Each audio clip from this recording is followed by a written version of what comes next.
ख़बर अथव बिना अनुशासन ऐं आत्म समय ते असांखे कुझु हासिल कोन थी सघंदो आहे। असां इंसान ठही सघंदा आहियूं। असां इहो करे सघूं था। मुंहिंजी तव्हांजे लाइ सुविधा आहे कि तव्हां मिसाल जी ॼाण पाए। तव्हां खोड़ ॼणा इहो सोचींदव कि तव्हांखे हिन मिनिस्ट्री में आयल छा थियो आहे ऐं छा थियण वारो आहे। ऐं तव्हांजे लाइ इहो धंधो थी सघे थो। इन जे लाइ तव्हांखे काई बि ज़रूरत आहे कि तव्हां इहो सभु करे सघो ऐं सपना ॾिसी सघो उन नज़रिए सां जेको मंज़िल ते पाए सघो तव्हांजे जीवन में। ख़ैर मुंहिंजे लाइ ईअं लॻंदो आहे कि प्रभु मिनिस्ट्री में सॾु करायो आहे मुंहिंजो इस्तेमालु करण जे लाइ। हिकु टीचर ठही करे थोड़ी थोड़ी कमु करण लाइ मूंखे लॻंदो आहे कि मां इहो कमु करे सघां। ऐं मूंखे लॻंदो आहे वॾो धमाको विस्फोट वॾो। मूंखे सिखणो पियो हुयो थोरे में बसर करणु ऐं मूंखे इहो सुठो कोन लॻो। मां हमेशह प्रार्थना कंदी हुयसि कि पंहिंजी मिनिस्ट्री जी तरक़ी खपे, मूंखे तरक़ी खपे। प्रार्थना कंदी हुयसि। मां शैतान खे धको ॾींदी हुयसि ऐं हुनखे चवंदी हुयसि त को कोशिशि न कर हिनखे ख़राबु करण जी, हितां हली वञ ऐं भॼाईंदी हुअमि। ख़ैर शयुनि सां वास्तो रखियो हुयो। उन मां हिकु मुंहिंजी विद्रोही जेकी ॻाल्हि हुई मनोवृत्ति मूंखे घोट जे लाइ ऐं मां चवंदी हुअमि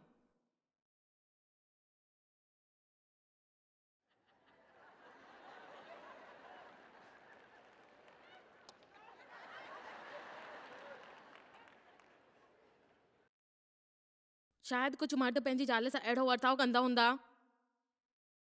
तव्हांखे ज़रूरत आहे उनखे थोरो कुझु ॿुधाइण जी। शायदि पक कोन्हे। शायदि आदम ईव जी ॻाल्हि ॿुधी ॾिसो अॼु छा अंजाम थियो।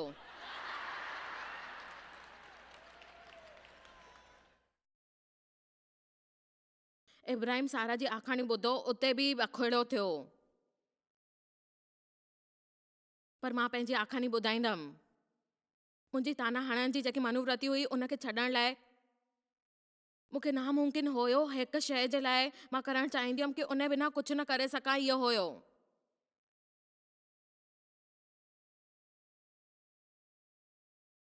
हेसि ताईं बि हिकु बिंदु जिते विनम्र हुजण जो ढोंग कंदी हुयमि। मां चवंदी हुअमि हा प्रिय, मुंहिंजा प्रिय।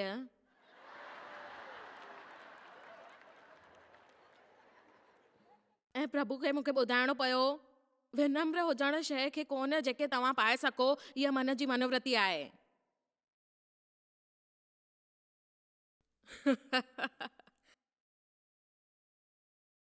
त देव हिकु सुठो इंसानु आहे। सभु फ़ैसिला मां पाण वठणु चाहींदी हुअमि। मूंसां बुरो वर्ताव थियो जॾहिं मां हिकु नंढी ॿार हुयमि। इन करे मां इहो सोचींदी हुअमि ऐं मुंहिंजी मनोवृत्ति ईअं थींदी हुई। मां घटि में घटि इहो खणंदी हुअमि, कसम खाईंदी हुअमि न मां इहो न कंदमि। मूंखे छा करिणो आहे मूंखे ख़बर आहे। ऐं ख़बर त उन ॻाल्हि जे करे मां तोड़णु शुरू करे छॾियो। मां चयो हुयो कि मां इहो कंदमि, इहो मुंहिंजो अधिकार आहे ऐं मूंखे खपे। मां बाइबल चवंदी आहे कि इन जे लाइ असांखे आज्ञाकर्ता हिकु हिसो थियणु खपे ऐं सिखणो आहे कि असांजी अधिकारी खे सौंपे छॾियूं ऐं उन करे जीवन में स्थिर कयूं। इन जे बारे में तव्हां ख़ुशि न आहियो छा?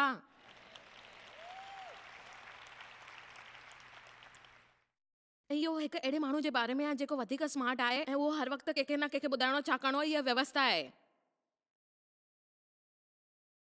शयुनि खे सुठे तरीक़े सां व्यवस्थित करणु मूंखे ख़बर आहे। तव्हां मां कुझु ॼणा शायदि पंहिंजी शादी में कुझु हालतुनि जो सामनो करिणो पियो हूंदो। मां हिते हर हालत जे निभाइण जी ॻाल्हि करे थी सघां, पर मां तव्हांखे ॿुधायां थी कि देवल ऐं मुंहिंजे लाइ हिकु मनोवृत्ति हुई जंहिंजे बारे में मां बहाना ठाहींदी हुयसि।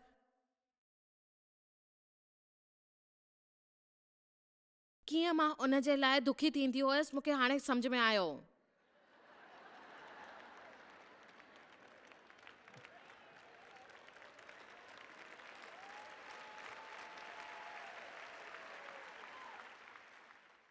न इहो वक़्तु आहे उत्तरदायित्व वठण जो ऐं चवण जो। ठीकु आहे मूंसां गॾु इहो थियो, मां हिन सां दुखी आहियां, काश ईअं न थिया हुजे हा, पर प्रभु मूंखे इहो इन सां भॼाइण जी कोशिशि कंदा ऐं मूंखे बहाना न ठाहिणा आहिनि।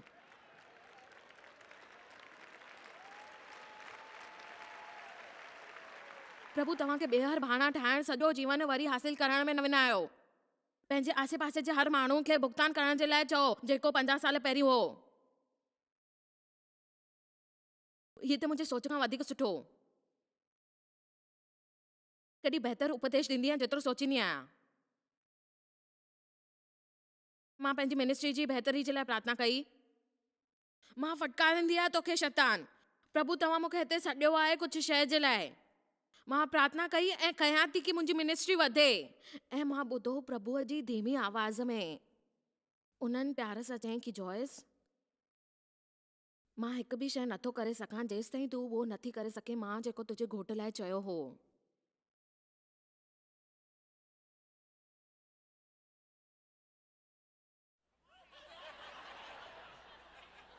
मां हिकु ॿियो चुनाव करणु चाहींदमि। ॾिसो, असांजी उत्तेजना कोई बि कमु कंदी, पर मुश्किल कमु करण सां कतराईंदी न, ऐं शइ जी ज़िमेदारी खणणु ॾाढो मुश्किल थींदी आहे।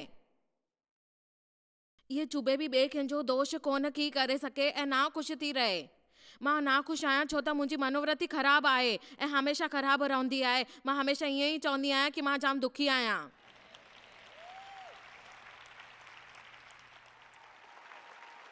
ऐं मां तव्हां सभिनीनि खे मुबारक ॾियणु थी चाहियां, तव्हां इन प्रभुअ खे ॾींदा। असां हिते वॾो भोज करे रहिया आहियूं ऐं कार्यक्रम। मां तव्हांखे ॿुधायां थी कि जेकी बि ॻाल्हि आहे उहो तव्हां चओ, ऐं शायदि तव्हां इहो करे सघो या न, पर शायदि इहो थी सघंदो आहे ऐं तव्हांजी हताश निकिरी वेंदी। शायदि उहो सभु ठीकु थी थो सघे। जेकी बि शयूं प्रभु तव्हांखे करण लाइ चई आहे तव्हां उहो कयो, पर तव्हां तरस खाइण ऐं नासिक थियण बंदि थी वञो।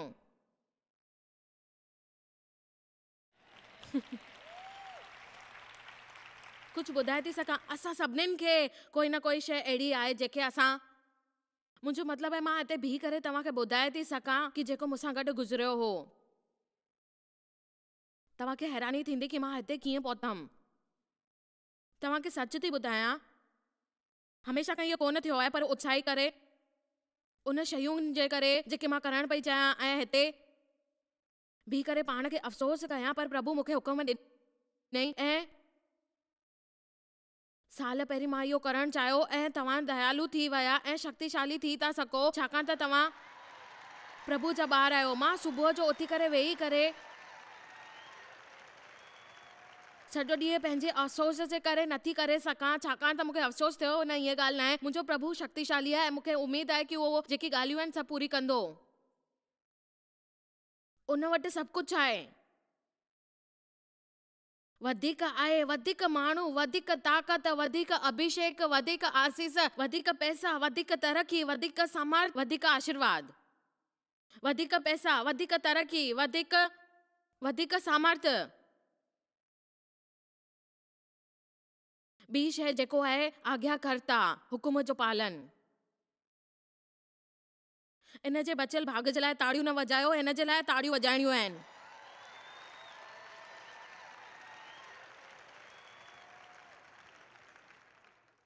खोड़ वेंदा आहिनि चुणिया कुझु। हिकु दफ़ो हिकु माण्हू जो उपदेश ॾींदे मां चवंदे ॿुधो कि सचो मतिलबु इहो आहे त तव्हां सॾाया वेंदा आहियो, उन जी परवाह न कयो, तव्हांजी ज़िमेदारी आहे इहा। ख़बर अथव छा, असां कुझु बेगर इहा फ़ाइदा चाहींदा आहियूं। जीअं कि मां राति जो चयो, मां ॿुधायां पई कि मुंहिंजे घोट छा चयो हो। नंढा जिंगल ॻाईंदो हो, नंढी शयूं मिलाए करे राइम कंदो। जंहिंमहिल कार में वेठासीं उन्हनि चयो, जेके माण्हू कम जो फ़ाइदो चाहींदा आहिनि बिना कम जे उहे चरिया आहिनि। इहो देव चयो, मां कोन चयो आहे। तव्हां चिठी लिखणु चाहींदा त हुनखे लिखो।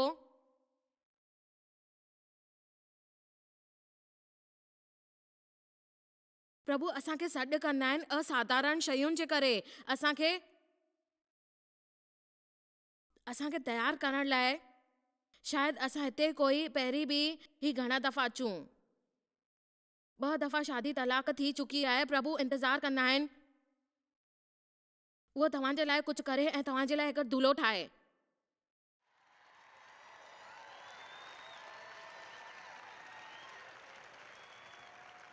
शायदि तव्हां बाक़ियुनि खे इहो पसंदि न अचे जेको मां वरी चवण वारी आहियां।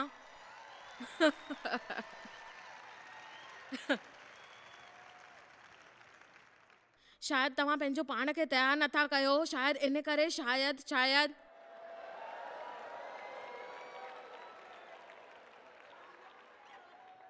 हिन वटि आई हुअमि सेंट लुइस में हिकु पास्टर वटि। उनजी शादी 7 दफ़ा थियण वारी हुई ऐं उन्हनि चयो मुंहिंजे लाइ दुआ कयो ऐं इहो माण्हू जेको चङी तरह रखे ऐं कॾहिं लॻे अगरि हिकु सामान्य ॾिनी करे मिंटर आहे ऐं सभु शादियुनि में त उहो ई तव्हां आहियो न, शामिल हूंदा आहियो न।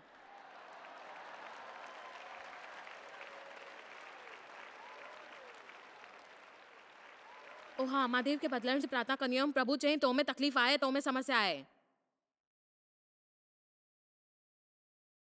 मां हिन ॻाल्हि खे ॿुधाए नथी, तव्हां हैरान थींदो मां अहिड़ी छो पई ॻाल्हायां।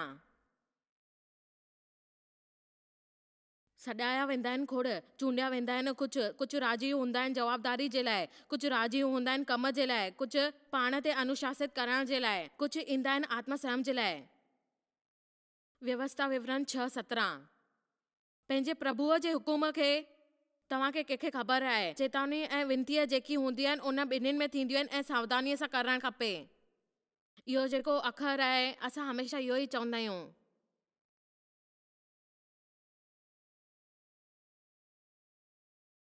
पंहिंजे प्रभुअ जी हुकुम चेतावनी ऐं विनतियुनि खे जेके उन तोखे ॾिनी आहे सावधानीअ सां मञणु ऐं प्रभुअ जे नज़रिए में उहो सुठो थी ऐं उहो गुज़ारे करे जेको तोखे भलो थींदो उहो तूं उत्तम देश जे विशेष रूप में तूं अॻियां ईंदे ऐं प्रभु तोसां गॾु हूंदो उन शयुनि जे लाइ जेको तूं प्रवेश करे रहियो आहीं। प्रभु तव्हांखे छा थो चए? उहो ई कयो जेको मां चवां थो। जीअं प्रभु जी योजना तव्हांखे तजुर्बो आहे जेको उन जे लाइ ठाही आहे। अगरि हिते कोई दुखनि जी थकिजी पियो आहे त उनखे हिकु आश्रम ठाहिणु खपे जिते प्रभु उन जी मदद कंदो ऐं तव्हां चवंदो उन जी आज्ञाकारी ठही करे तव्हां उन जो पालन कंदव। इन जो मतिलबु आहे तव्हांजी मनोवृत्ति आज्ञाकारी हुजणु खपे उन ॻाल्हि ते।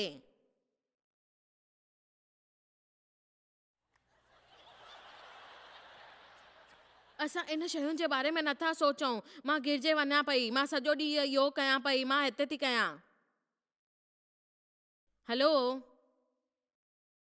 थकी करे असां इहा आज्ञा नथा मञूं।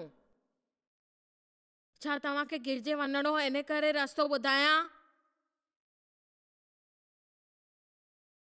मां तव्हांखे ॿुधायां थी घरनि जे बंदि दर जे पुठियां छा थींदो आहे, केरु छा कंदो आहे। मां ॼाणणु चाहींदी आहियां गिरजे में तव्हां धार्मिक माण्हुनि खे नथा ॻोल्हियो। गिरजे जो मुखौटो पाए करे असां गिरजे में धार्मिक ठहण वेंदा आहियूं। प्रभु जी स्तुति थिए, प्रभु जी महिमा थिए, हालेलुया, वाह वाह, धन्यवाद। असांजे अंदरि नंढो भूत आहे जेको टपा ॾींदो आहे, हू हू हू।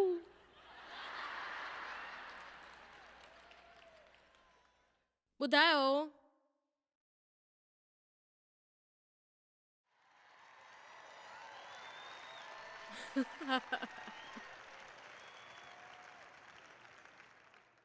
मां ॾाढी बेवकूफ़ हूंदी हुयमि जॾहिं उन माण्हुनि जे बारे में सोचींदी हुयमि, हू पवित्र प्रेत आत्मा। इन सभ जो मतिलबु तव्हां सावधानी वरितो ऐं तव्हांजी पुठी सां गॾु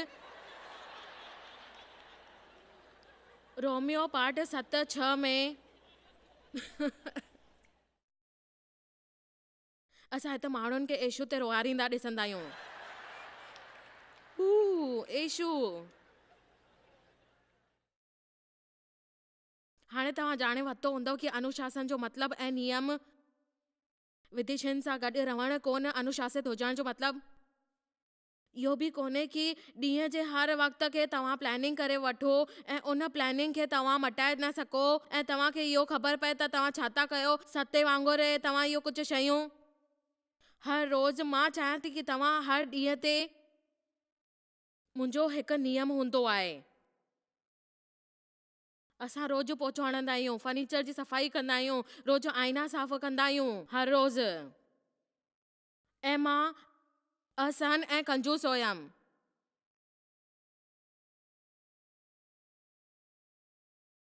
मां पंहिंजे ॿारनि खे खिलौना ॾेई करे चवंदी हुयमि वञो इहो खिलौना खेॾो ऐं उते जी साफ़ सफ़ाई कयो।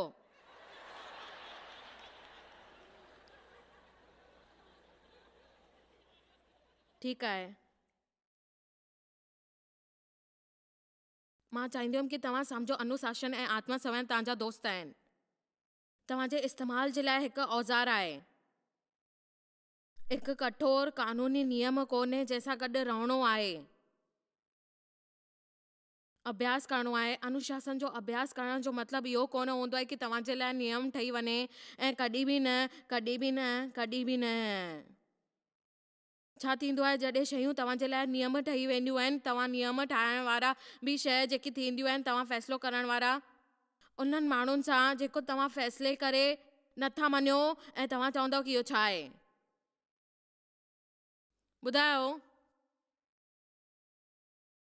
जीअं मां अॼु सुबुह जो चयो असांखे संतुलित जीवन जीअण खपे, इन जो मतिलबु इहो आहे त असांखे हर शइ जे लाइ कुझु न कुझु करणु खपे ऐं असांखे ज़रूरत आहे आत्मा जे नेतृत्व जी। हाणे असां मुट्ठी भर नियमनि जे मञण जे लाइ मजबूर कोन आहियूं। असां एशियो जे नियम ते हलण वारा माण्हू आहियूं ऐं असां हिन खे पूरो कंदासीं ऐं कंदमि। ऐं असांखे इहो सम्झणु खपे कि असां छा था कयूं। जेको अनुशासन आहे, आत्मसंयम आहे, नियम आहे ऐं विनतियूं आहिनि, असांखे कानून जे गोद में न वञणो आहे। तव्हांजे लाइ तंत्र थोरो ऐं नंढे जीवन छॾे ॾियो। तव्हांखे ॿुधायां थी, अनुशासन तव्हांजे जीवन में सभु कुझु कंदो। हा, चवण जी क़ाबिलियत आहे त असां ॻाल्हाईंदा आहियूं अनुशासन करण जी, पर असांजी आत्मा हुन ते हासिल करणु खपे ऐं चवणु खपे येशू तव्हांखे ख़बर आहे कि येशू तव्हां छा आहियो, कसौटी ते आहियो, मुंहिंजो छा करण जे लाइ, छा सोचण जे लाइ। अगरि तव्हांजी मदद थींदी त मां तयारु आहियां।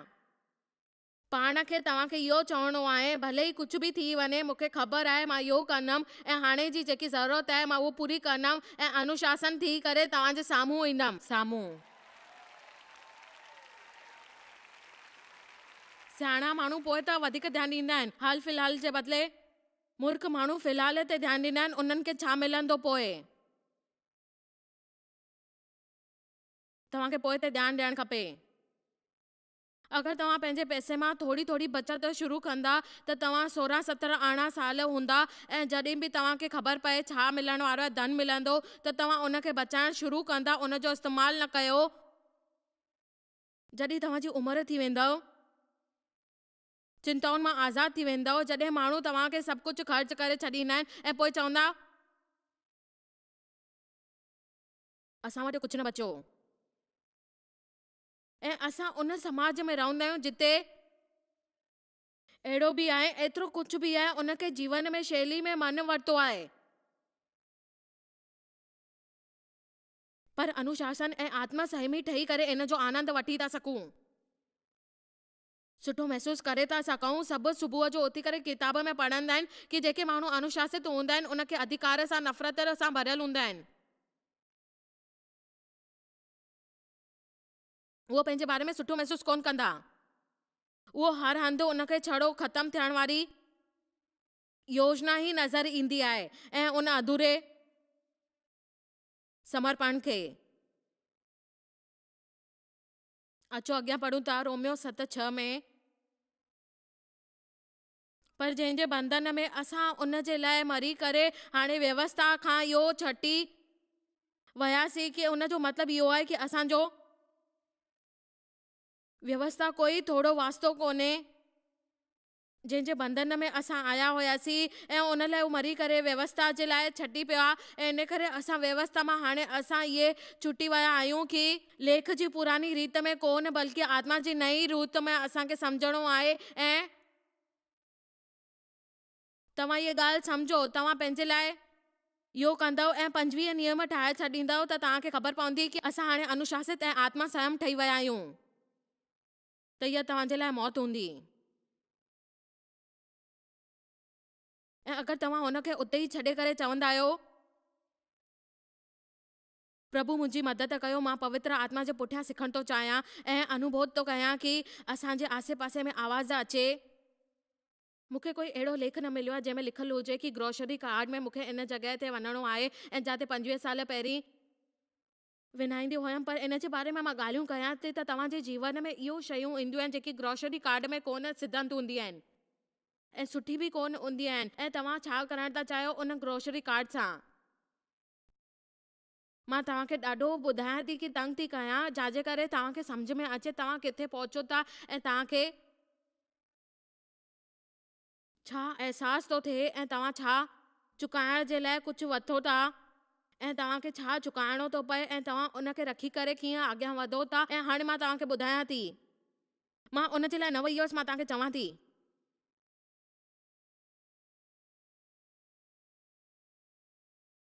इहो लेख कोन्हे, पर जॾहिं मां लेटेस्ट ॻाल्हि ॿुधंदी आहियां मां चवंदी आहियां मूंखे इहो खपे। मां कंदी पई आहियां ऐं सोचींदी आहियां हे मां छा थी कयां।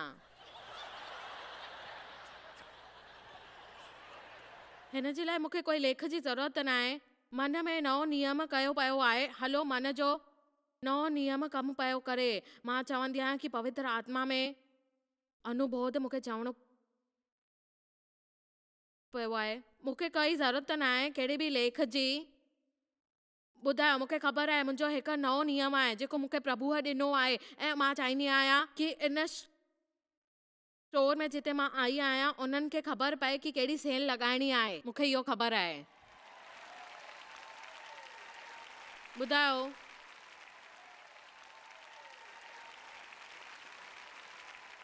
मूंखे एक्स्ट्रा कूपन मिली वेंदा हुया। असांखे चिकन खपंदो हुयो पर असां ओतिरा पैसा न हुया। मां हमेशह चाहींदी हुयमि कि स्टोर में वञा, चिकन ते सेल हुजे त उहे नंढा कूपन लॻाईंदा हुआ जंहिंमें लिखियलु हूंदो सीमा 3 चिकन हर परिवार जे लाइ। प्लीज़, पर मूंखे 3 चिकन कोन, सॼो बंच खपे। 3 हर परिवार जे लाइ। मूंखे एक्स्ट्रा कूपन मिली वेंदा हुया पंहिंजे ॿारनि जे हथ जे हिकु हिकु कार्ड ते।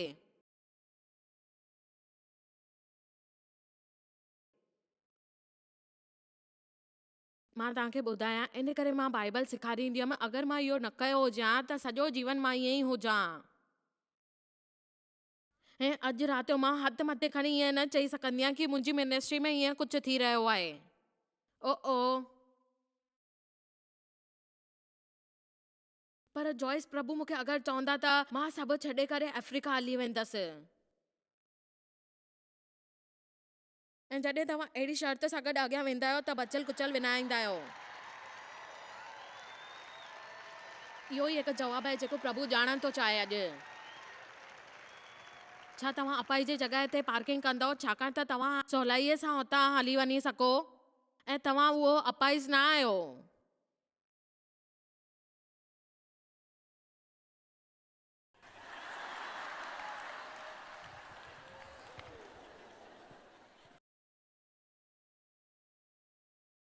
मां तव्हांखे हिकु ॻाल्हि ॿुधायां जेकी मुंहिंजी आत्मा में थी। इहा शइ जेकी अॼु थी उहो कंहिंजे न कंहिंजे जीवन बदिले छॾींदी।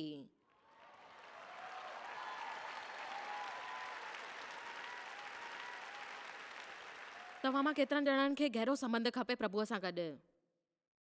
त मां तव्हांखे हिकु ॻाल्हि थी ॿुधायां, हिकु पक करे छॾियो पंहिंजे जीवन जी जेकी ॻाल्हि आहे ऐं तव्हां उहो कमु कंदव जेको प्रभु खे खपे। छाकाणि त इहा काई शइ न ई आर्तवार जी,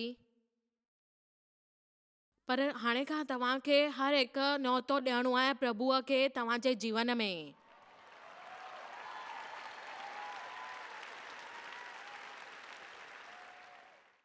अगरि सुबुह जो तव्हां वॻा पाता आहिनि ऐं पवित्र आत्मा तव्हांखे चए थी इहो सुठो न आहे,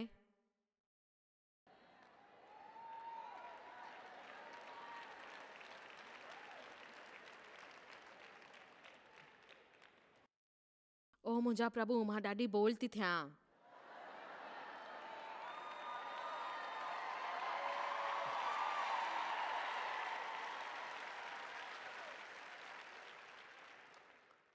तव्हांखे कम ते वञण जी ज़रूरत कोन्हे।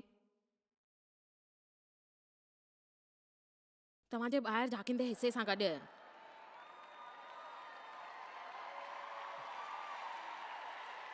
जॾहिं स्कर्ट ऐं शॉर्ट पाए करे तव्हां झुकंदा आहियो त तव्हांजो बचियल हिसो बि ॾिसणु ईंदो। तव्हांखे कपिड़ा पाइणा आहिनि, प्रभुअ जे वांगुरु उन जा कम करणा आहिनि।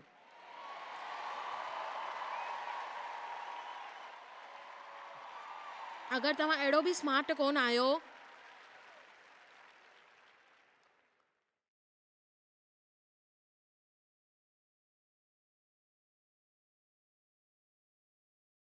पवित्र आत्मा जो अनुभोध हिकु नियम कोन्हे, तव्हांखे स्वर्ग खां ॿाहिरि कोन रखंदो। इहो तव्हांजो आनंद सां गॾु खिलंदव, तव्हांजी शांति सां गॾु खिलबात कंदव, तव्हांजी तरक़ी सां गॾु सॼो जीवन थोरो जियो ऐं पोइ बि प्रभु चवंदा आहिनि मां तव्हांखे वधीक ऐं चवां थो कि तव्हांखे वधीक ॾींदमि ऐं रक्षा कंदमि ऐं उम्मीद कयो त तव्हांखे इहो सभु मिले। तव्हां इहो सोचियो हमेशह।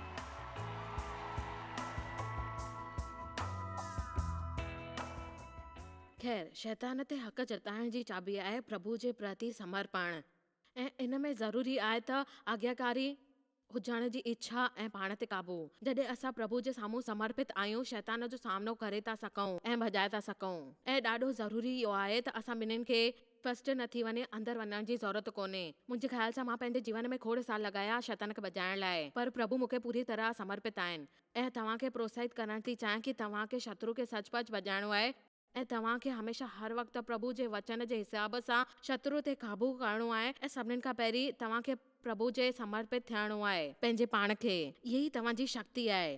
तव्हांखे शायदि ख़बर कान्हे तव्हां जॉयस मेयर मिनिस्ट्री लाइ केतिरा महत्वपूर्ण आहियो। असां तव्हांजी क़दुरु कयूं था ऐं पंहिंजे दोस्तनि ऐं भागीदारनि खे धन्यवाद करियूं था जंहिं करे दुनिया भर में सेवा करणु मुमकिन थियो आहे। असां मिली करे बुखियनि खे खाराईंदा आहियूं, ग़रीबनि खे कपिड़ा ॾींदा आहियूं ऐं देश खे हिकु शुभ संदेश ॾेई रहिया आहियूं। महिरबानी करे अॼु ई jmmindia.org ते असां खां संपर्क कयो। प्रार्थना जे लाइ, विनती करण जे लाइ, असांजे संसाधनों जे बारे में ऐं वैदिक ख़बर वास्ते, जॉयस जी सभाउनि जो वक़्तु ॾिसण वास्ते, असांजा भागीदार ठहण वास्ते, जीअं असीं सॼी दुनिया में मसीह जो प्रेम विरायूं। हाणे ॾिठल प्रोग्राम जा प्रायोजक हुया जॉयस मायर मिनिस्ट्रीज़ जा दोस्त ऐं भागीदार।